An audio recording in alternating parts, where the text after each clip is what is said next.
The Handmaid's Tale, a postmodern novel by Canadian writer Margaret Atwood. Night, Chapter 1. We slept in what had once been the gymnasium. The floor was of varnished wood, with strips and circles painted on it for the games that were formerly played there. The hoops for the basketball nets were still in place, though the nets were gone. A balcony ran around the room for the spectators, and I thought I could smell faintly, like an afterimage, the pungent scent of sweat shot through with the sweet taint of chewing gum and perfume from the watching girls. Felt skirted, as I knew from pictures, later in miniskirts, then pants, then in one earring. Spiky green streaked hair. Dances would have been held there. The music lingered, a palimpsest of unheard sound, style upon style, and an undercurrent of drums, a forlorn wail. Garlands made of tissue paper, flowers, cardboard devils, a revolving ball of mirrors, powdering the dancers with a snow of light. There was old sex in the room and loneliness, and expectations of something without a shape or name. I remember that yearning for something that was always about to happen and was never the same as the hands that were on us there, and then in the small of the back, or out back, in the parking lot, or in the television room, with the sound turned down and only the pictures flickering over lifting flesh. We yearned for the future. How did we learn it?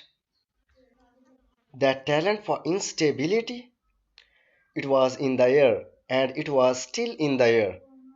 An afterthought as we tried to sleep in the army courts that had been set up in rows, with spaces between so we could not talk.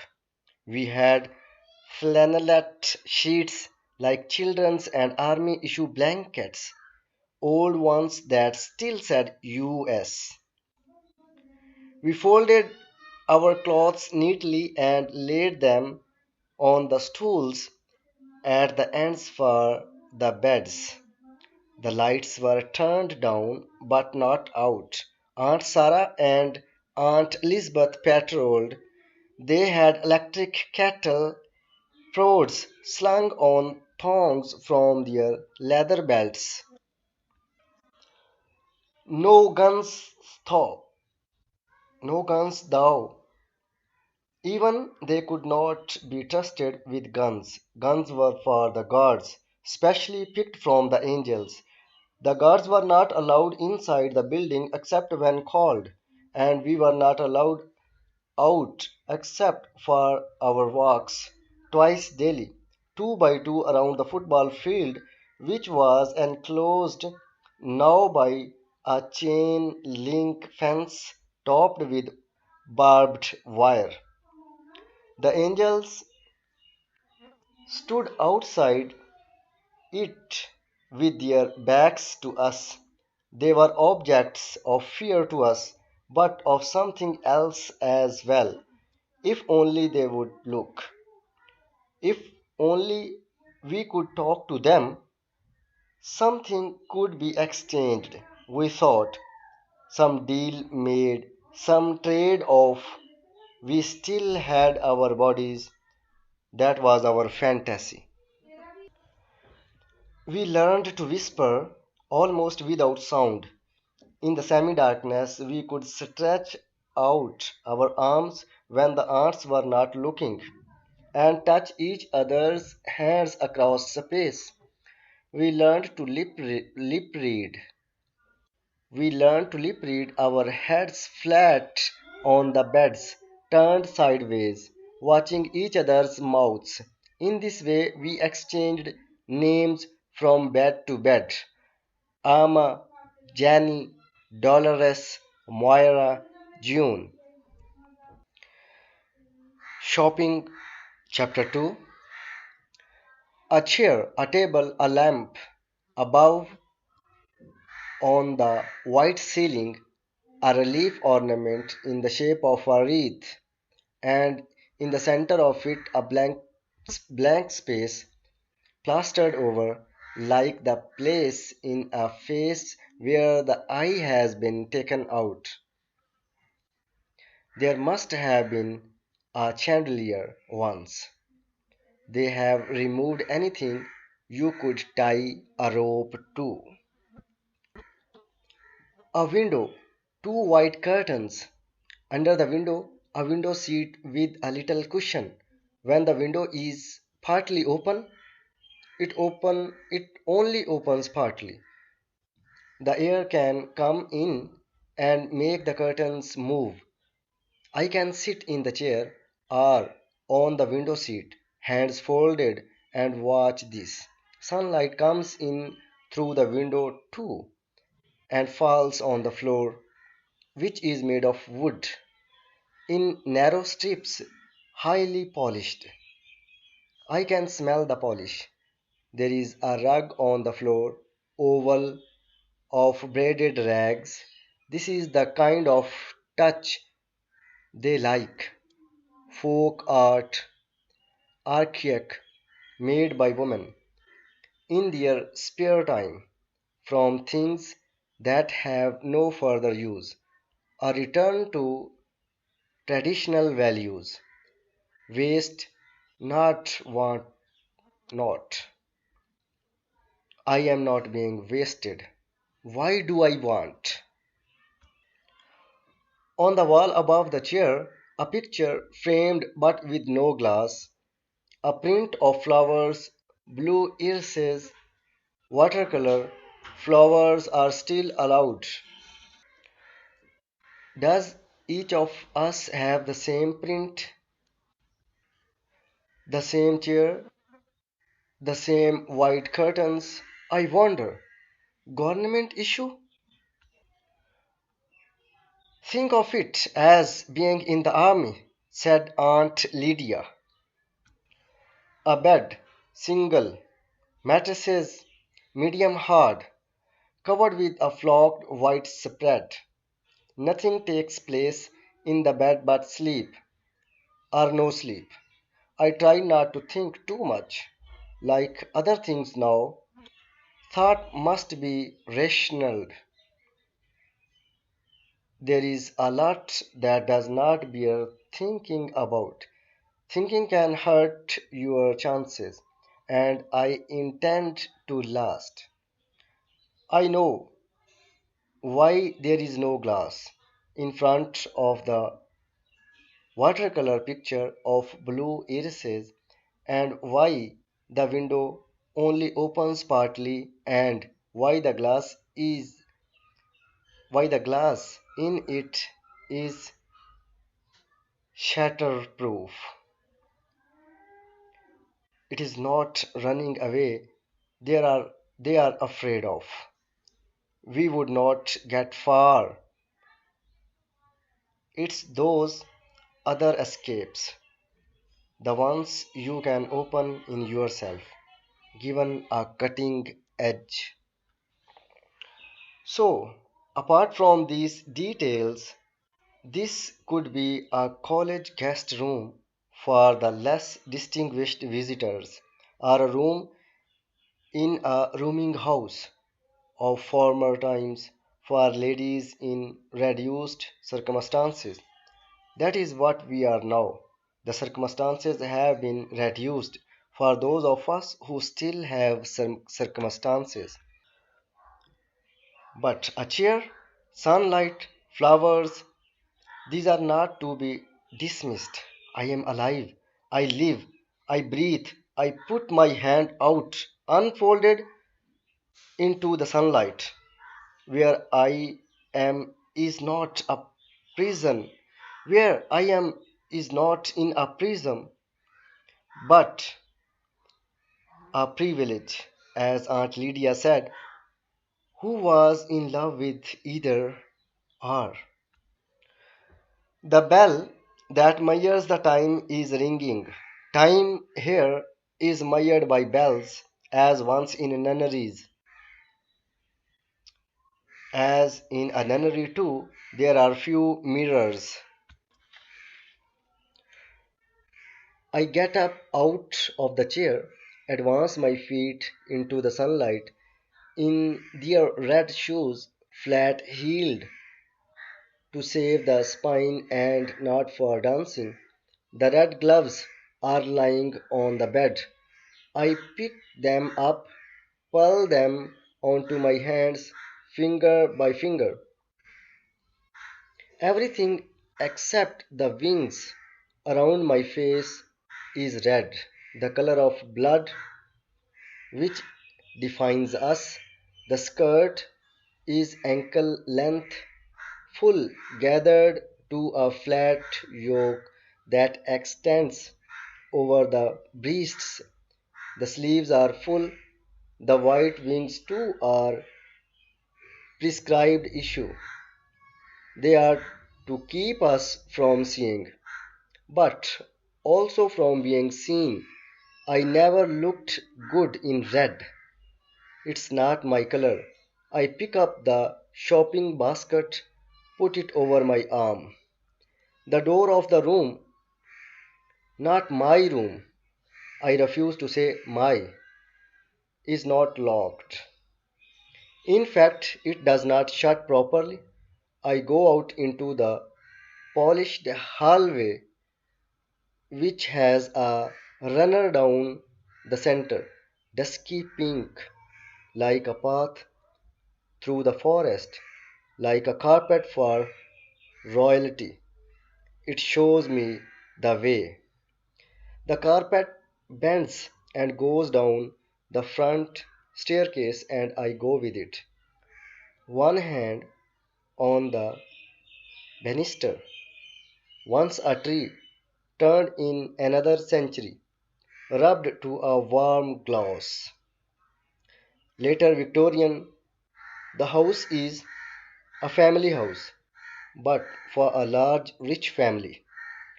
There is a grandfather clock in the hallway which doles out time, and then the door to motherly front sitting room with its flashstones and hints. A sitting room in which I never sit, but stand or kneel only. At the end of the hallway, above the front door, is a fanlight of colored glass, flowers red and blue. There remains a mirror on the hall wall. If I turn my head so that the white wings framing my face direct my vision towards it, I can see it as I go down the stairs, round, convex, a pier glass like the eye of a fish, and myself in it like a distorted shadow,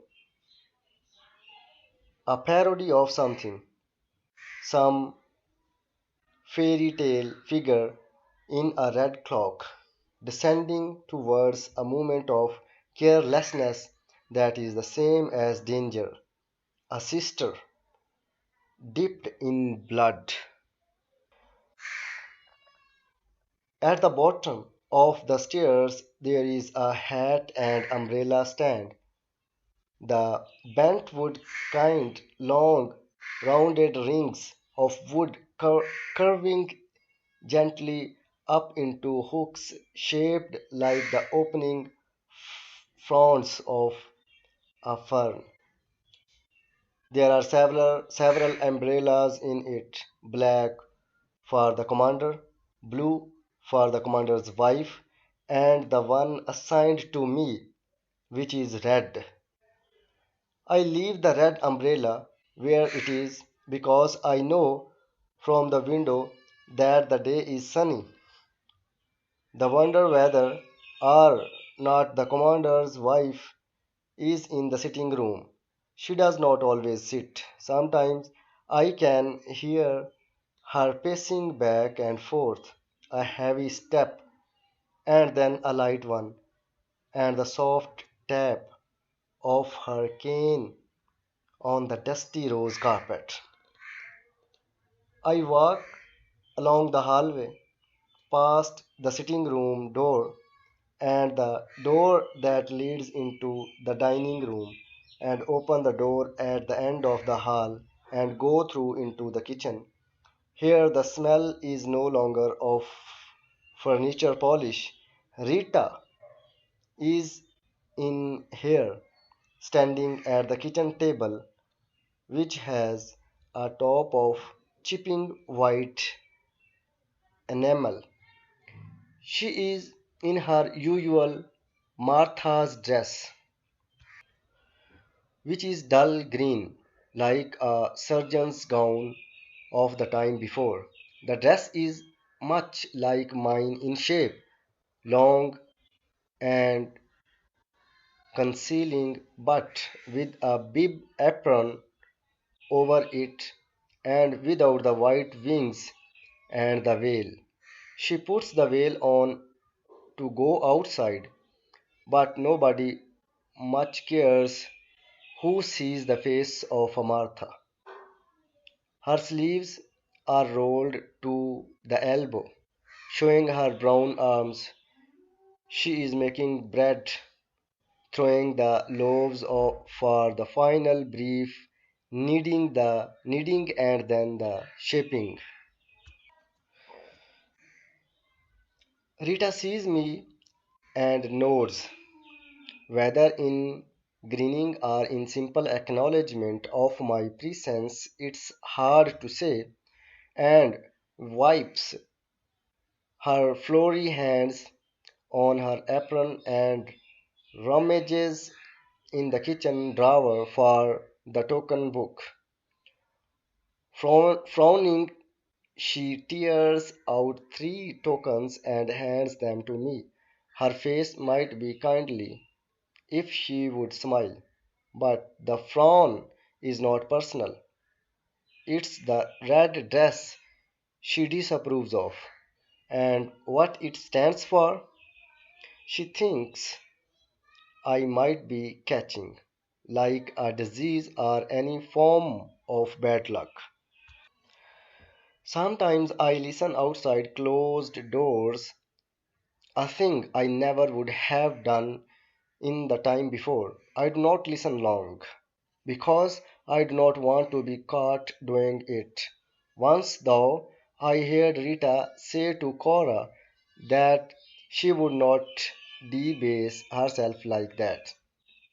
Nobody asking you, Cora said. Anyways, what could you do?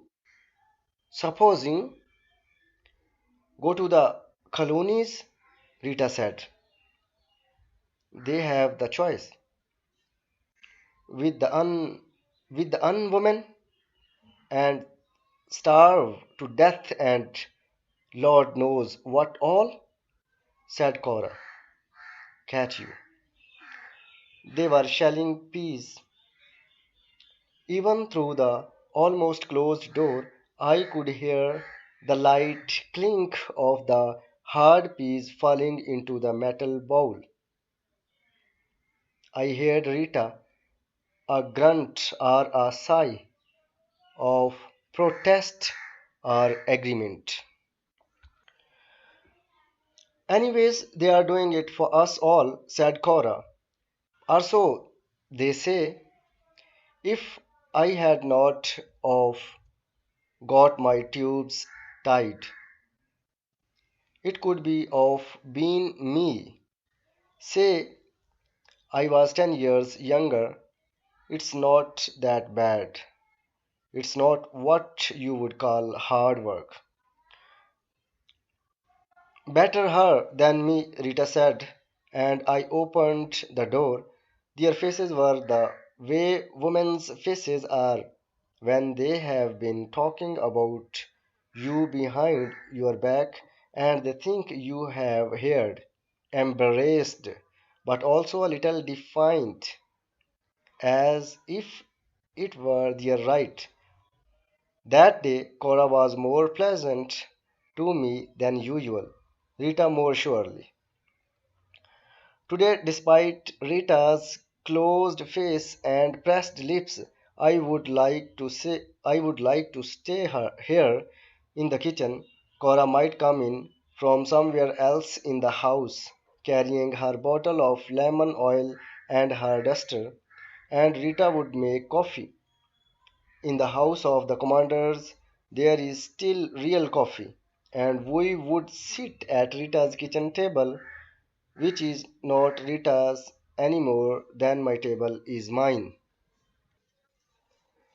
And we would talk about aches and pains, illness, our feet, our backs, all the different kinds of mischief that our bodies, like unruly children, can get up to. We would nod our heads and punctuation to each other's voices, signaling that yes, we know, we know all about it. We would exchange remedies and try to outdo each other in the recital of our physical miseries. Gently we would complain, our voices soft and minor key and mournful as pigeons in the eaves thought troughs. I know what you mean, we would say, or a quaint expression you sometimes hear.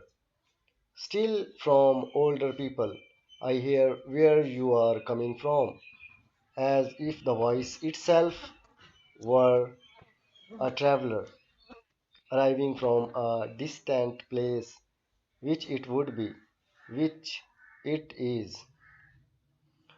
How I used to despise such talk. Now I long for it. At least it was talk, an exchange of sorts. Or we would gossip. The Marthas know things. They talk among themselves, passing the unofficial news from the house to house.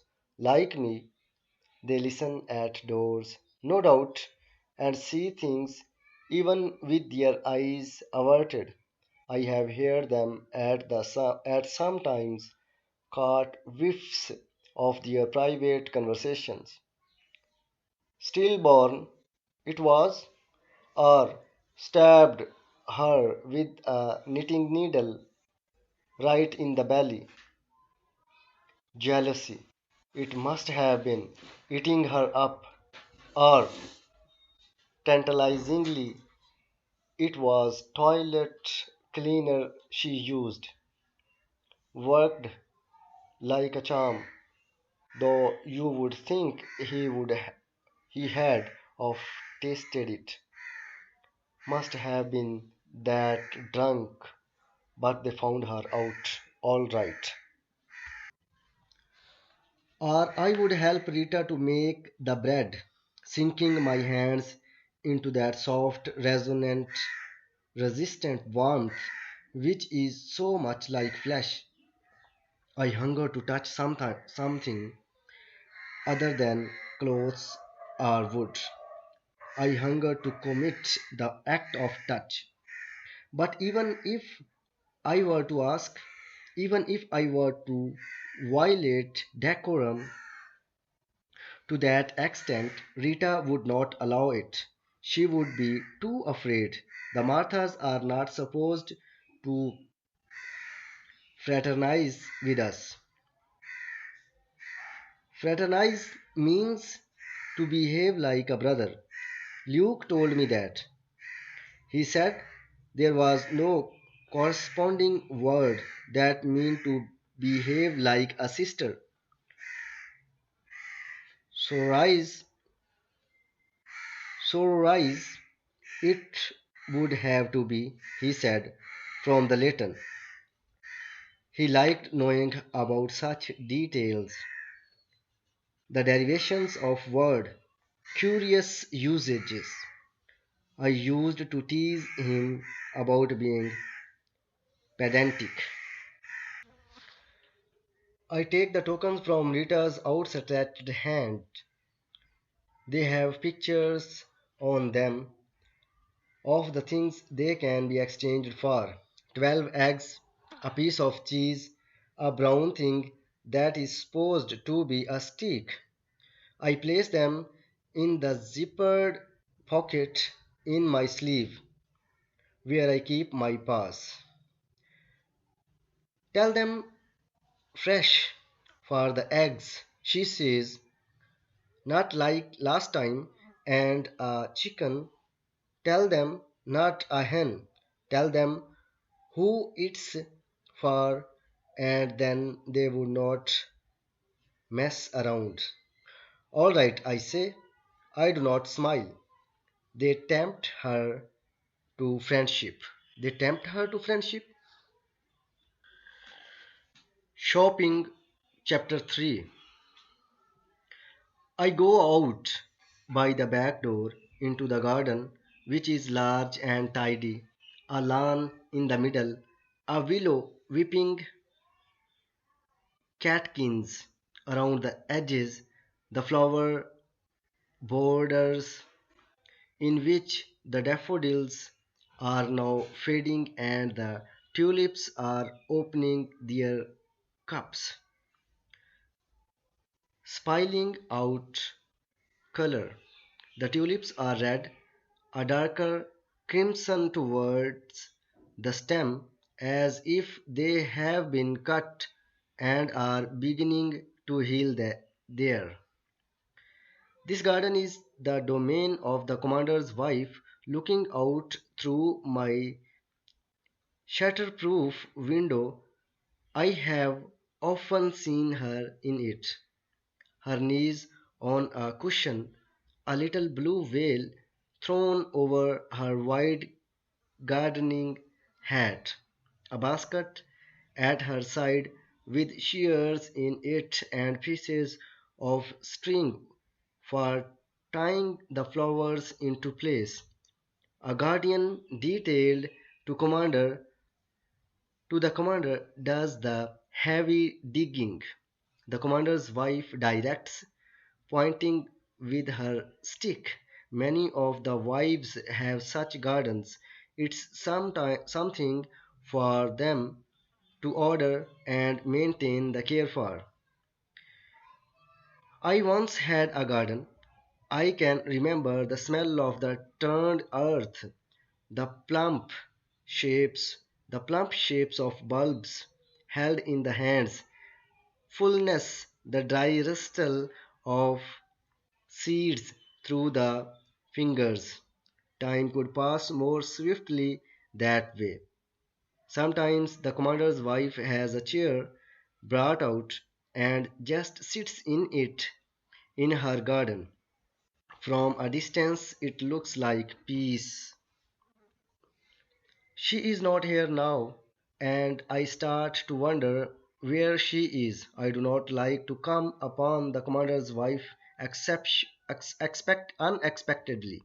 Perhaps she is sewing in the sitting room with her left foot on the footstool because of her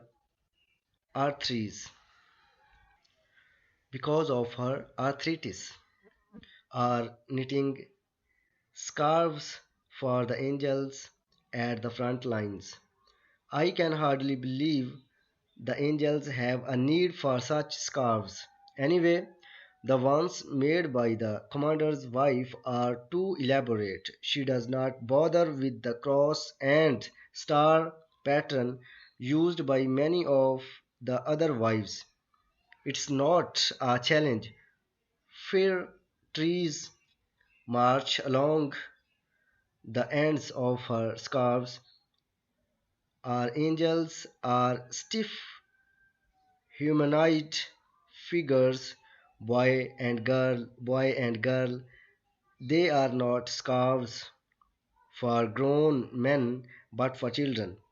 Sometimes I think these scarves are not sent to the angels at all, but unraveled and turned back into balls of yarn to be knitted again in their turn. Maybe it's just something to keep the wives busy, to give them a sense of purpose, but I envy the commander's wife her knitting. It's too good to have small goals that can be easily attained. What does she envy me? She does not speak to me unless she cannot avoid it. I am a reproach to her and a necessity. We stood face to face for the first time 5 weeks ago when I arrived at this posting. The guardian from the previous posting brought me to the front door. On the first day, we are permitted front doors, but after that, we are supposed to use the back. Things have not settled down. It's too soon. Everyone is unsure about our exact status. After a while, it will be either all front doors or all back. Aunt Lydia, Aunt Lydia said she was lobbying for the front.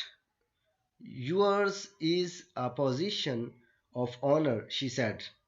The guardian rang the doorbell for me, but before there was time for someone to hear and walk quickly to answer, the door opened inward. She must have been waiting behind it. I was expecting a Martha, but it was her instead, in her long powder blue robe, unmistakable. So, you are the new one, she said. She did not step aside to let me in. She just stood there in the doorway, blocking the entrance. She wanted me to feel that I could not come into house unless she said so. There is push and shove these days over such toeholds. Yes, I said. Leave it on the porch, she said this to the guardian who was carrying my bag. The bag was red vinyl and not large. There was another bag with the winter cloak and heavier dresses, but that would be coming later. The guardian sat down the bag and saluted her. Then I could hear his footsteps behind me going back down the walk and the click of the front gate, and I felt as if a protective arm were being withdrawn. The threshold of a new house is a lonely place. She waited until the car started up and pulled away. I was not looking at her face, but at the part of her I could see with my head lowered. Her blue waist thickened, her left hand on the ivory head of her cane, and large diamonds on the ring finger, which must once have been fine and was still finely kept. The fingernail at the end of the knuckly finger filled with filed to a gentle curving point. It was like an ironic smile on that finger, like something mocking her. You, you might as well come in, she said. She turned her back to me and limped down the hall. Shut the door behind you. I lifted the red bag inside, and she had no doubt intended, then closed the door. I did not say anything to her. Aunt Lydia said it was best not to speak unless they asked you a direct question. Try to think of it from their point of view, she said, her hands clasped and wrung together, her nervous, pleading smile. It is not easy for them. In here, said the commander's wife. When I went into the sitting room, she was already in her chair. Her left foot was on the footstool with its petite point cushion, roses in the basket. Her knitting was on the floor beside the chair, the needles stuck through it. I stood in front of her, hands folded. So, she said, she had a cigarette and she put it between her lips and gripped it there while she lit it. Her lips were thin, held that way, with the small vertical lines around them you used to see in advertisements for cosmetics. The lighter was ivory colored. The cigarettes must have come from the black market, I thought, and this gave me hope. Even now that there is no real money anymore, there is still a black market. There is always a black market. There is always something that can be exchanged. She then was a woman who might bend the rules. But what did I have to trade? I looked at the cigarette with longing. For me, like liquor and coffee, cigarettes and like liquor and coffee, cigarettes are forbidden. So old, what's his face did not work out, she said. No, ma'am, I said. She gave what might have been a laugh, then caught the tough luck on him.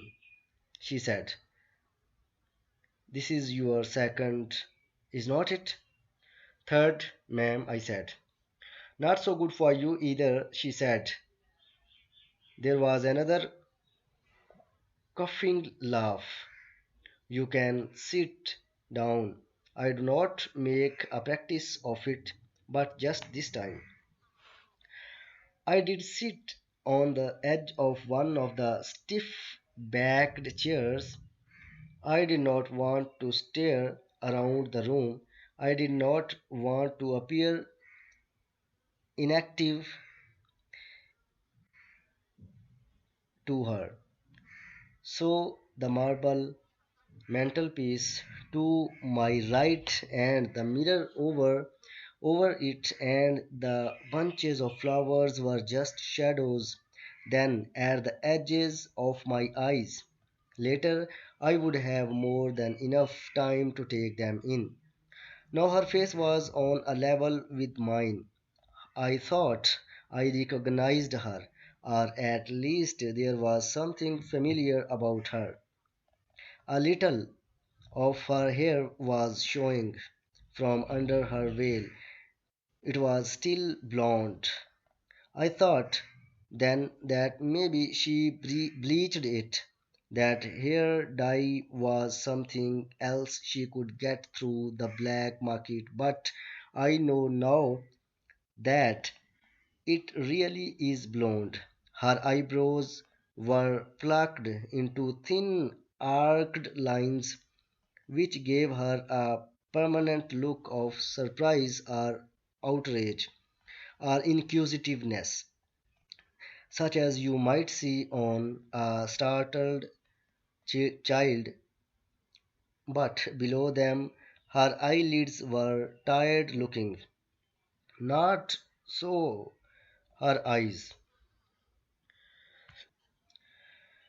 which were the flat, hostile blue of a midsummer sky in bright sunlight, a blue that shuts you out. Her nose must once have been what was called cute, but now was too small for her face. Her face was not flat, but it was large. Two lines led downward from the corners of her mouth. Between them was her chin, clenched like a fist. I want to see as little of you as possible, she said. I expect you feel the same way about me. I did not answer as a yes would have been insulting, a no contradictory. I know you are not stupid, she went on. She inhaled, blew out the smoke. I have read your file. As far as I am concerned, this is like business transaction. But if I get trouble, I will give trouble back. You understand? Yes, ma'am, I said. Do not call me ma'am, she said irritably. You are not a Martha. I did not ask what I was supposed to call her because I could see that she hoped I would never have the occasion to call her anything at all. I was disappointed. I wanted then to turn her into an older sister, a motherly figure, someone who would understand and protect me. The wife in my posting before this had spent most of her time in her bedroom. The Marthas said she drank. I wanted this I wanted this one to be different. I wanted to think I would have liked her in another time and place, another life, but I could see already that I would not have liked her, nor she me. She put her cigarette out, half smoked, in a little scrolled ashtray on the lamp table beside her. She did this decisively, one jab and one grind, not the series of genteel taps favored by many of the wives. As for my husband, she said, he is just that, my husband. I want that to be perfectly clear. Till death do us part. It's final. Yes, ma'am, I said again, forgetting. They used to have dolls for little girls that would talk if you pulled a string at the back. I thought I was sounding like that voice of a monotone voice of a doll. She probably longed to slap my face. They can hit us. They are scriptural. They have there is scriptural precedent, but not with any implement, only with their hands. It's one of the things we fought for, said the commander's wife, and suddenly she was not looking at me. She was looking down at her knuckled, diamond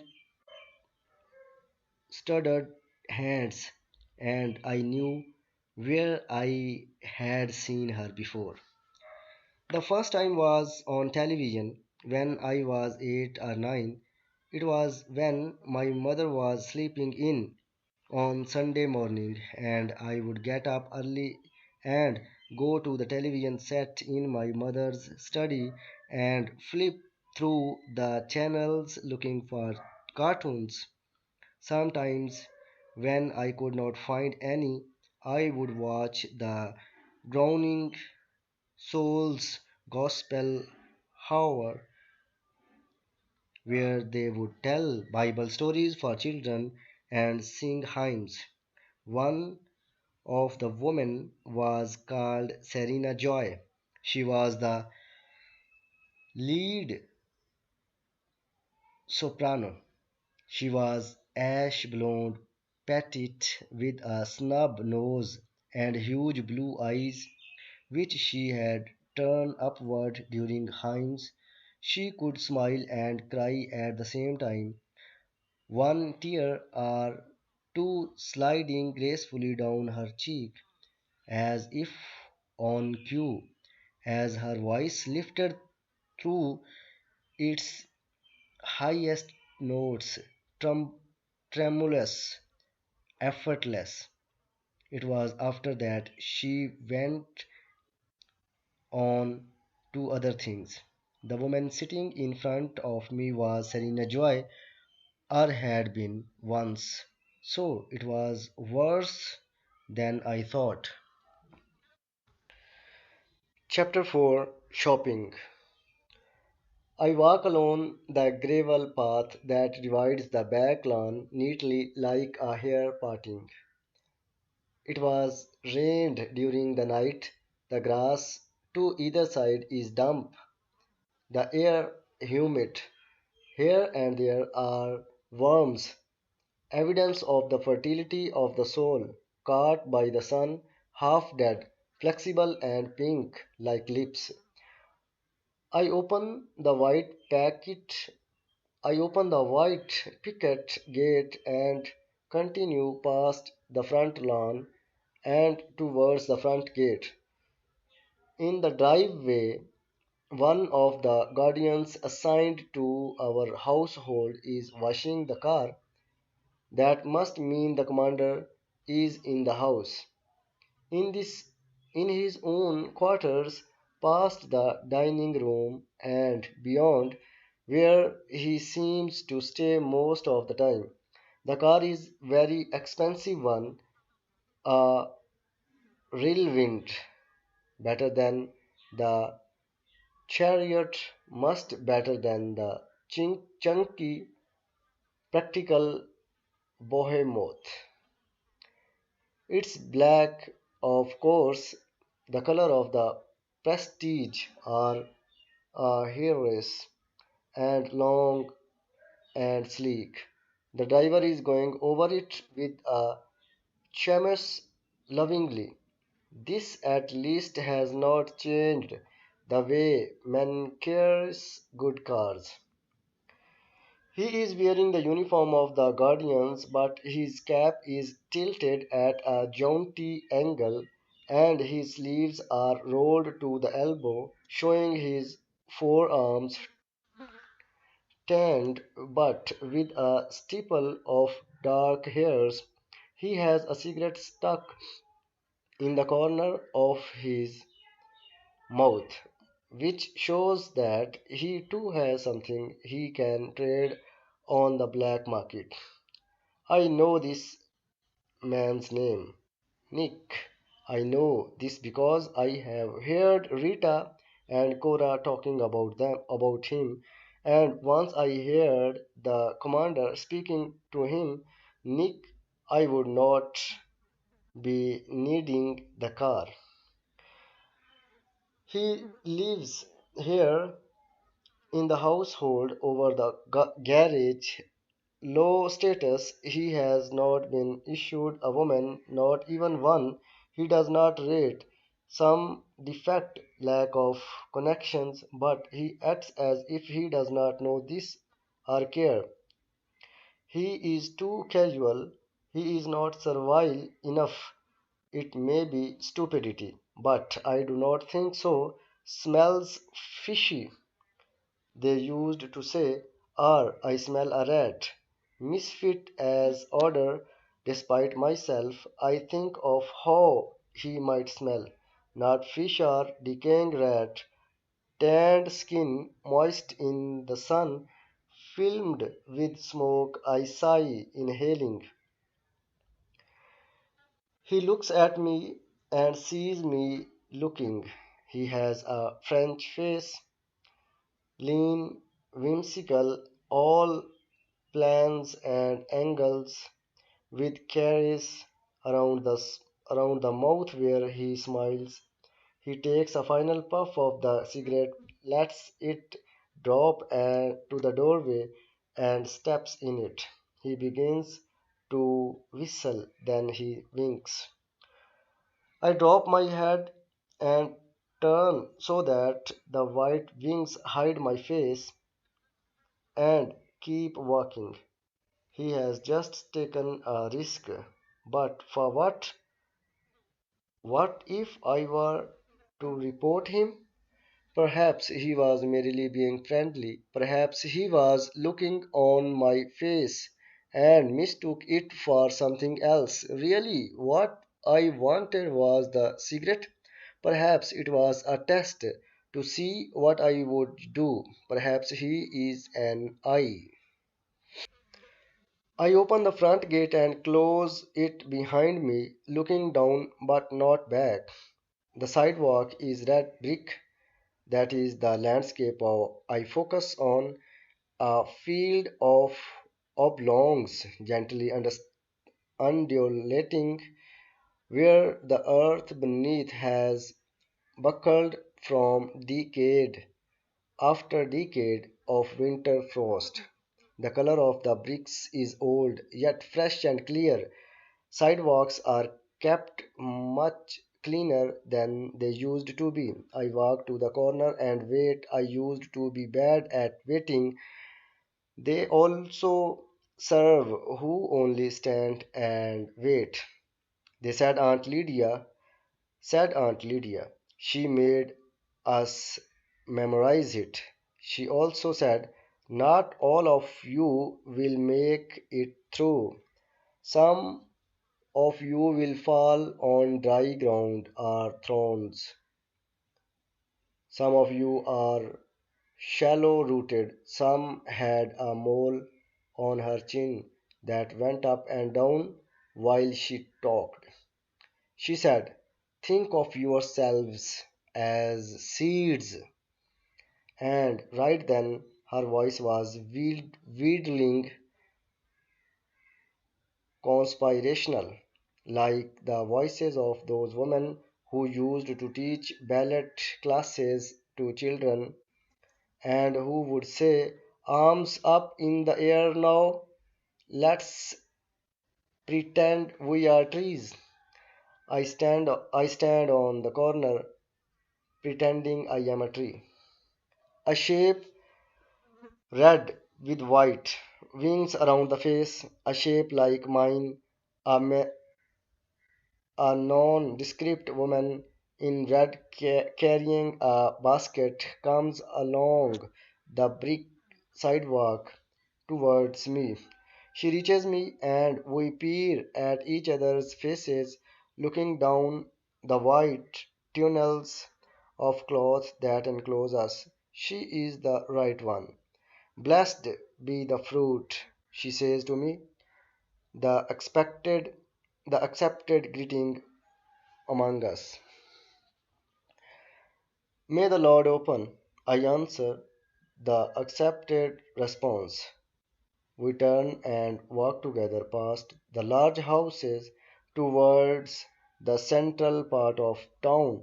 We are not allowed to go there except in tows. This is supposed to be for our protection, though the nation is absurd. Though the notion is absurd, we are well protected already.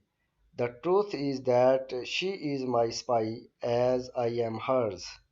If either of us slips through the net because of something that happens on one of our daily walks, the other will be accountable. This woman has been my pet partner for 2 weeks. I do not know what happened to the one before. On a certain day, she simply was not there anymore, and this one was there in her place. It is not the sort of thing you ask questions about because the answers are not usually answers you want to know. Anyways, anyway, there would not be an answer. This one is a little plumper than I am. Her eyes are brown, her name is Off Glen, and that's about all I know about her. She walks demurely, head down, red gloved, hands clasped in front, with short little steps like a trained pig on its hind legs. During these walks, she has never said anything that was not strictly orthodox, but then neither have I. She may be a real believer, a handmaid in more than name. I cannot talk that I cannot take the risk. The war is going well, I hear, she says. Praise be, I reply. We have been sent good weather, which I receive with joy. They have defeated more of the rebels since yesterday. Praise be, I say. I do not ask her how she knows. What were they? Baptists. They had a strong hold in the Blue Hills. They smoked them out. Praise be. Sometimes I wish she would just shut up and let me walk in peace, but I am nervous for news. Any kind of news, even if it's false news, it must mean something. We reach the first barrier, which is like the barriers blocking off roadworks, or dug up sewers. A wooden crisscross painted in yellow and black strips, a red hexagon which means stop. Near the gateway there are some lanterns not lit because it is not night. Above us I know there are floodlights attached to the telephone poles for use in emergencies, and there are men with machine guns in the pillboxes on either side of the road. I do not see the floodlights and the pillboxes because of the wings around my face. I just know they are there. Behind the barrier, waiting for us at the narrow gateway, there are two men in the green uniforms of the Guardians of the Faith, with the crests on their shoulders and berets, two swords crossed above a white triangle. The Guardians are not real soldiers, they are used for routine policing and other menial functions, digging up the commander's wife's garden, for instance, and they are either stupid or older or disabled or very young, apart from the ones that are I incognito. These two are very young. One mustache is still sparse on face, one face is still blotchy. Their youth is touching, but I know I cannot be deceived by it. The young ones are often the most dangerous, the most fanatical, the jumpiest with their guns. They have not yet learned about existence through time. They have to go slowly with them. Last week they shoot a woman right above about here. She was a Martha. She was fumbling in her robe for her pass, and they thought she was hunting for a bomb. They thought she was a man in disguise. There have been such incidents. Rita and Cora knew the woman. I hear them talking about it in the kitchen. Doing their job, said Cora, keeping us safe. Nothing safer than that, said Rita angrily. She was minding her own business. No call to shoot her. It was an accident, said Cora. No such thing, said Rita. Everything is meant. I could hear her thumping the pots around in the sink. Well, someone will think twice before blowing up this house, anyways, said Cora. All the same, said Rita, she worked hard. That was a bad death. I can think of worse, said Cora. At least it was quick. You can say that, said Rita. I would choose to have some time before, like, to set things right. The two young guardians salute us, raising their fingers to the rims of their berets. Such tokens are accorded to us. Then they are supposed to show respect because of the nature of our service. We produce our passes from the zippered pockets in our wide sleeves and they are inspected and stamped. One man goes into the right hand pillbox to punch our numbers into the com- compcoach. In the returning my pass, the one with the peach-colored mustache bends his head to try to get a look at my face. I raise my head a little to help him, and he sees my eyes, and I see his, and he blushes. His face is long and mournful like a sheep's, but with a large, full eye of a dog, spaniel, not terrier.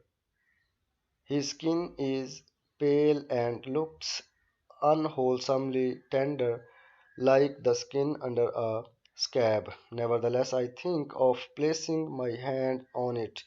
This exposed face. He is the one who turns away. It's an event, a small defiant of rule, so small as to be undetectable. But such moments are the rewards I hold out for myself, like the candy I hoard. As a child, at the back of the drawer, such movements are possibilities, tiny peepholes. What if I were to come at night when he is on duty alone, though he would never be allowed to such salute, and permit him beyond my white wings? What if I were to peel off my red shroud and show myself to him, to them, by the uncertain light of the lanterns? This is what they must think about sometimes as they stand endlessly beside the barrier past which nobody even comes except the commanders of the faithful in their long black murmurous cars, or their blue wives and white veiled daughters on their dutiful way to salvagings or previginas, or their dumpy green Marthas, or the occasional birth mobile, or their red handmaids on foot, or sometimes a black painted van with the winged eye in white on the side. The windows of the vans are dark tinted, and the men in the front seats wear dark glasses, a double obscurity. The vans are surely more silent than the other cars. When they pass, we avert our eyes. If there are sounds coming from inside, we try not to hear them. Nobody's heart is perfect. When the black vans reach the checkpoint, they are waved through without a pause. The guardians would not want to take the risk of looking inside, searching, doubting their authority, whatever they think. If they do think, you cannot tell by looking at them. but more likely they do not think in terms of clothing discarded on the lawn.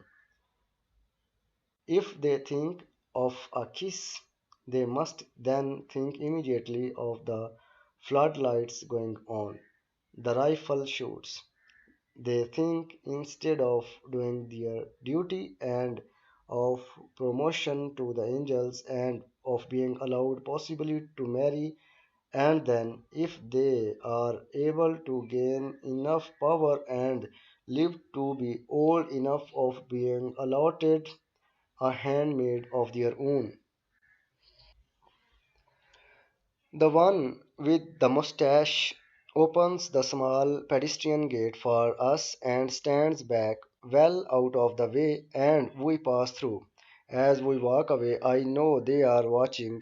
These two men who are not yet permitted to touch women, they touch with their eyes instead, and I move my hips a little, feeling the full red skirt sway around me. It's like thumbing your nose from behind a fence or teasing a dog with a bone held out of reach.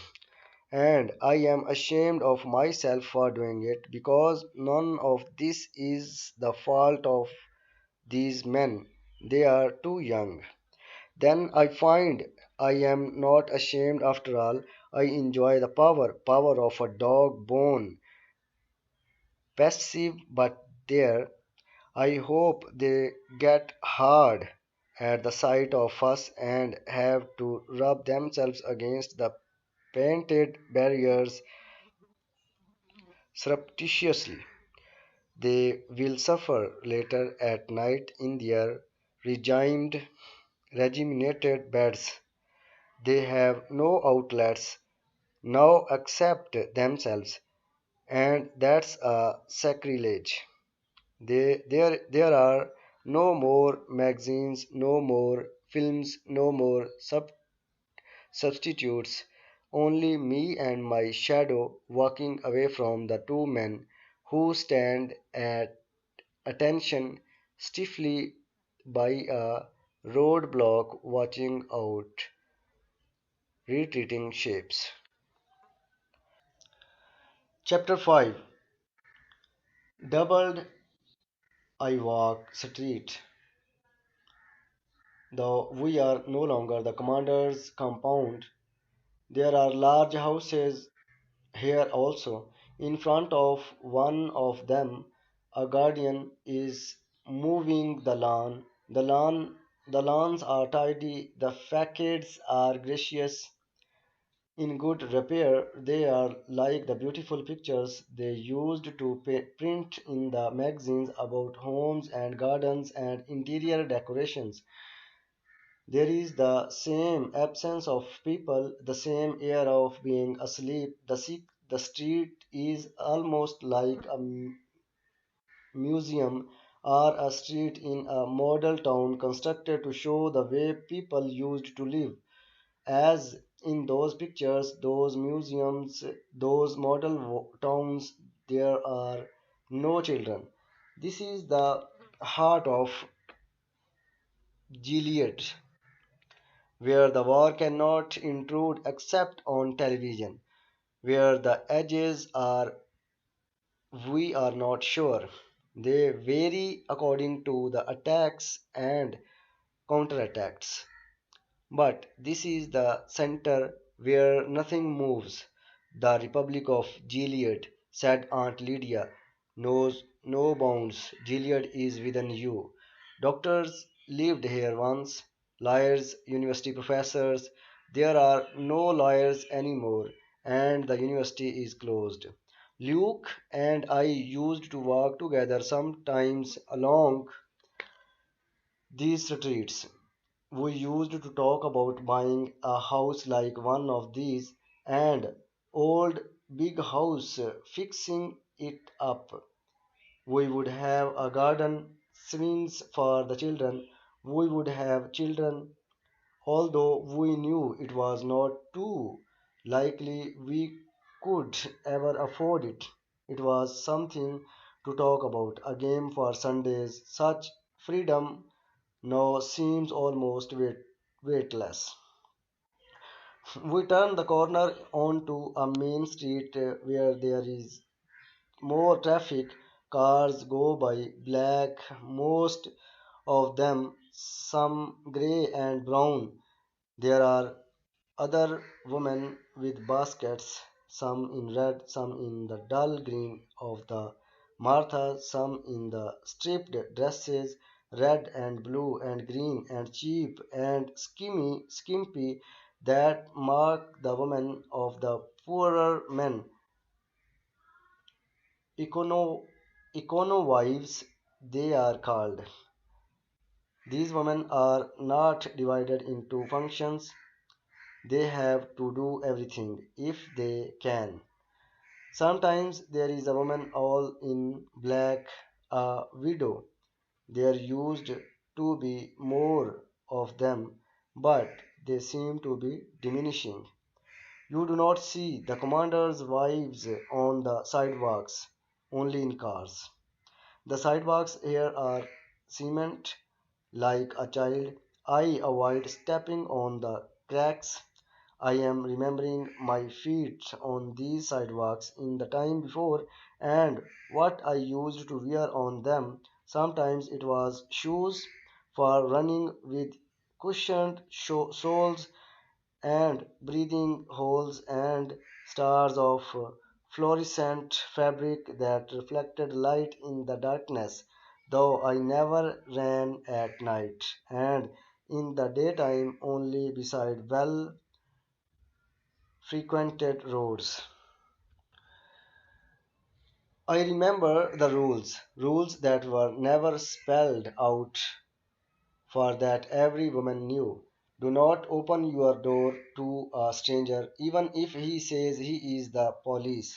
Make him slide his ID under the door. Do not stop on the road to help a motorist pretending to be in trouble. Keep the locks on and keep going. If anyone whistles, do not turn to look. Do not go into the laundromat by yourself at night. I think about laundromats, what I wore to them, shirts, jeans, joggings, pants, what I put on into them, my own clothes, my own soap, my own money, money I had earned myself. I think about having such control. Now we walk along the same street in red pairs, and no man shouts obscenities at us, speaks to us, touches us. No one whistles. There is more than one kind of freedom, said Aunt Lydia. Freedom to and freedom from. In the days of our anarchy, it was freedom too. Now you are being given freedom from. Do not underrate it. In front of us, to the right, is the store where we order dresses. Some people call them habits, a good word for them. Habits are hard to break. The store has a huge wooden sign outside it in the shape of a golden lily. Lilies of the field, it's called. You can see the place under the lily where the lettering was painted out, where when they decided that even the names of shops were too much temptation for us, now places are known by their sign alone. Lily's used to be a movie theater before. Students went there a lot. Every spring they had a Humphrey Bogart festival with Lorraine Bacall or Catherine Hepburn. Women on their own, making up their minds. They wore blotches with buttons down the front that suggested the possibilities of the word undone. These women could be undone or not. They seemed to be able to choose. We seemed to be able to choose. Then we were a society dying, said Aunt Lydia, of too much choice. I do not know when they stopped having the festival. I must have been grown up, so I did not notice. We do not go into Lily's, but across the road and along a side street. Our first stop is at a store with another wooden sign: three eggs, a bee, a cow, milk, and honey. There is a line, and we wait our turn two by two. I see they have oranges today. Ever since Central America was lost to the Libretos, oranges have been hard to get. Sometimes they are there, sometimes not.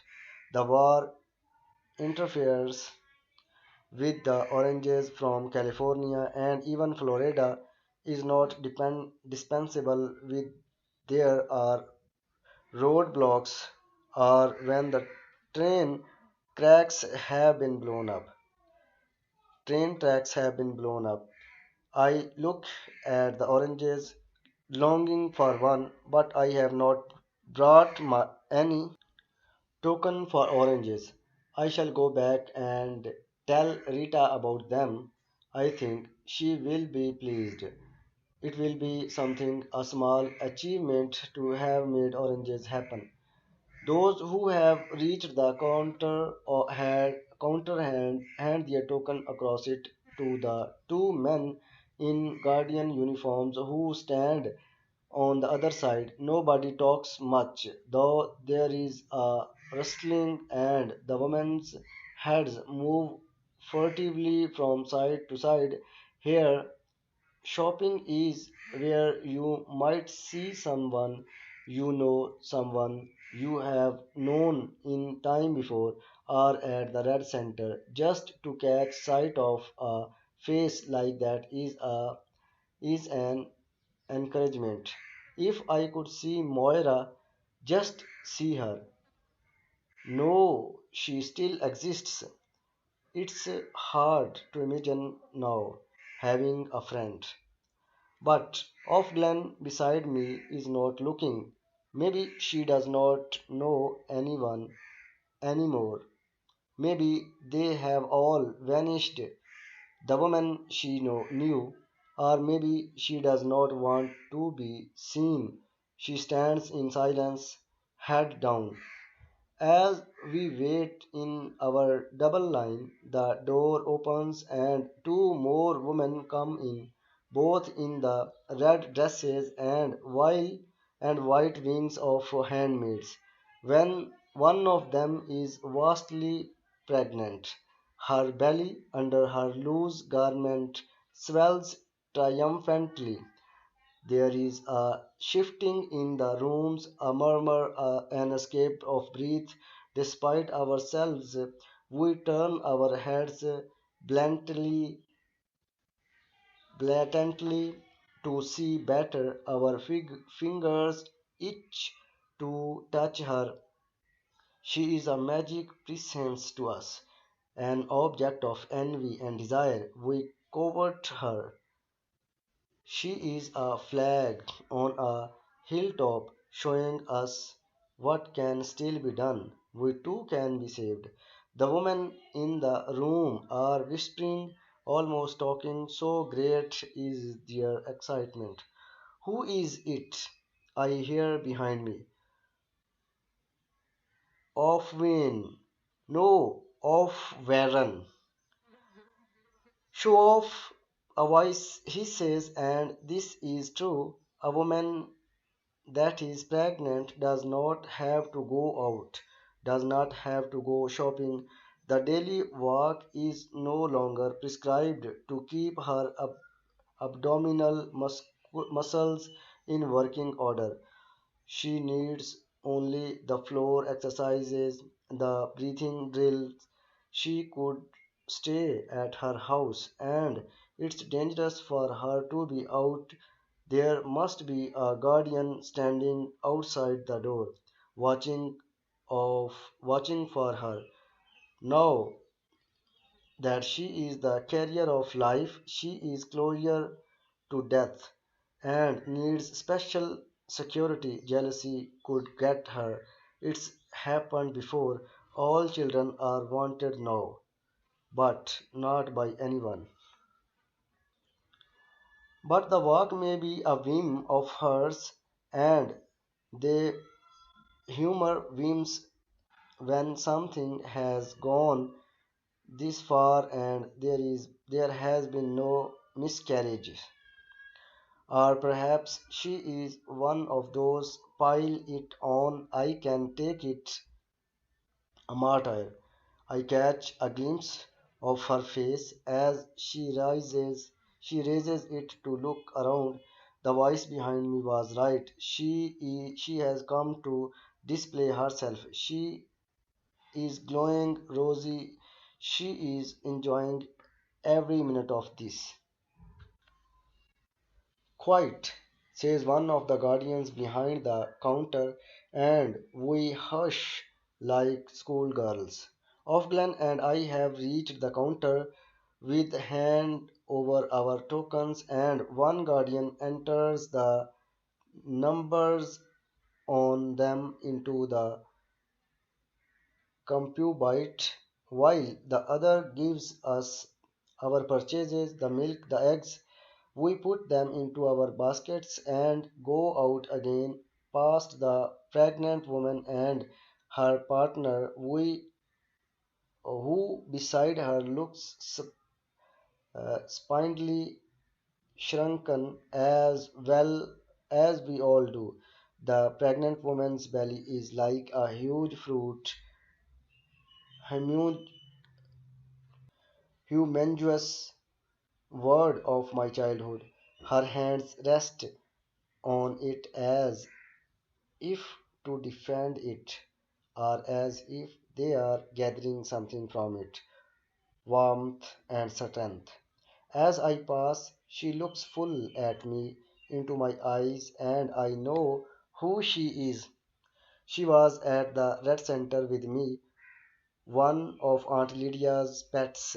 I never liked her. Her name in the time before was Janine. Janine looks at me then, and around the corners of her mouth there is the trace of a smirk. She glances down to where my own belly lies flat under my red robe, and the wings cover her face. I can see only a little of her forehead and the pinkish lip of her nose. Now, next we go into all flesh, which is marked by a large wooden pork chop hanging from two chains. There is not so much of a line here. Meat is expensive, and even the commanders do not have it every day. Ofglen gets steak, though, and that's the second time this week. I shall tell that to the Marthas. It's the kind of thing they enjoy hearing about. They are very interested in how other households are run. Such bites of petty gossip give them an opportunity for pride or discontent. I take the chicken wrapped in butcher's paper and trussed with string. Not many things are plastic anymore. I remember those endless white plastic shopping bags from the supermarket. I hated to waste them and would stuff them in under the sink until the day would come when there would be too many, and I would open the cupboard door and they would bulge out. sliding over the floor. Luke used to complain about it. Periodically, he would take and the bags and throw them out. She could get one of those over her head. I would say, you know how kids like to play. She never would. I would say she is too old or too smart or too lucky, but I would feel a child of fear and then guilt for having been so careless. It was true. I took too much for granted. I trusted fate back then. I shall keep them in a higher cupboard. I would say, do not keep them at all. Do not keep them at all, he would say. We never use them for anything. Garbage bags, I would say, he would say. Not here and now, not where people are looking. I turn, see my silhouette in the plate glass window. We have come outside, then we are on the street. A group of people is coming towards us. They are tourists from Japan.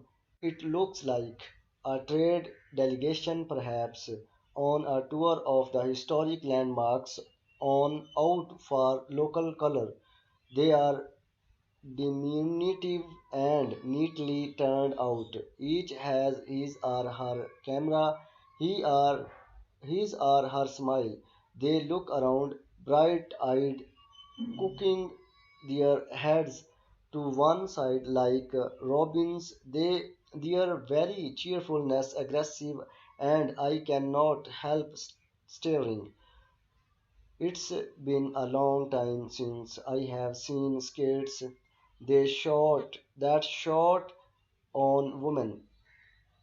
The skirts reach just below the knees and the legs come out from beneath them, nearly naked in their thin stockings, blatant, the high-heeled shoes with their straps attached to the feet like delicate instruments of torture.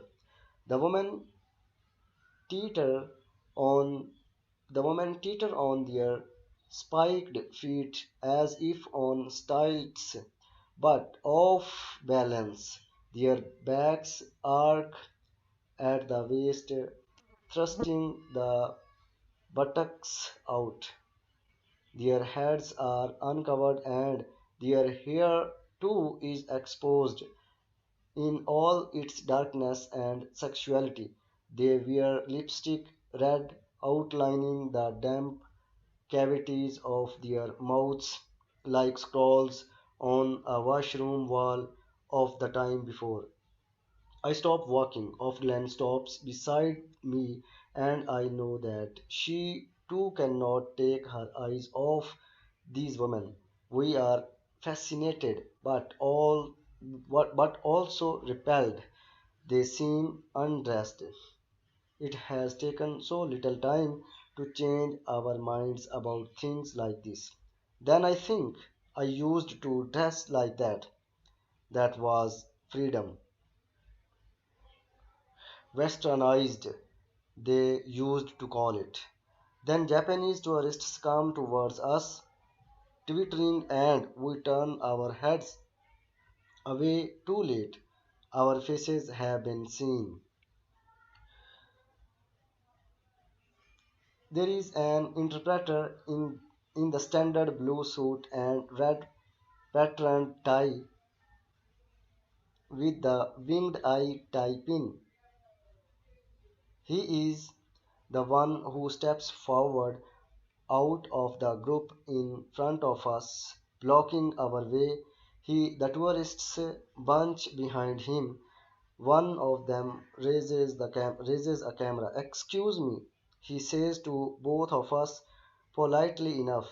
They are asking if they can take your picture. I look down at the sidewalk. shake my head for no. What then must see is the white wings only, a, a scrap of face, my chin and part of my mouth, not the eyes. I know better than to look the interpreter in the face. Most of the interpreters are eyes, or so it is said. I also know better than to say yes. Modesty is invincibility, said Aunt Lydia. Never forget it. To be seen is to be. Here her voice trembled, penetrated. What you must be, girls, is impenetrable. She called us girls. Beside me of Glen is also silent. She has tucked her red gloved hands up and into her sleeves to hide them. The interpreter the interpreter turns back to the group, chatters at them in staccato. I know what he shall be saying. I know the line. He shall be telling them that the women here have different costumes, that to stare at them through the lens of a camera is for them an experience of violation. I am looking down at the sidewalk, memorized my woman's feet. One of them is wearing open toed sandals, the toenails painted pink. The I remember the smell of nail polish, the way it wrinkled if you put the second coat on too soon, the satiny brushing of sheer pantyhose against the skin, the way the toes felt pushed toward the opening in the shoe by the whole weight of body. The woman with painted toe shifts from one foot to another. I can feel her shoes on my own feet. The smell of nail polish has made me hungry. Excuse me, says the interpreter again to catch our attention. I nod to show I have heard him. He asks, are you happy? Says the interpreter. I can imagine it, their curiosity. Are you the are they happy? How can they be happy? I can feel their bright black eyes on us, the way they lean a little forward to catch our answers, the women especially, but the men too. We are secret, forbidden. We excite them. Off Glen says nothing. There is a silence, but sometimes it's as dangerous not to speak. Yes, we are very happy, I murmur. I have to say something. What else can I say? So please click the link in description for the next chapters. Stay blessed. Have a nice day.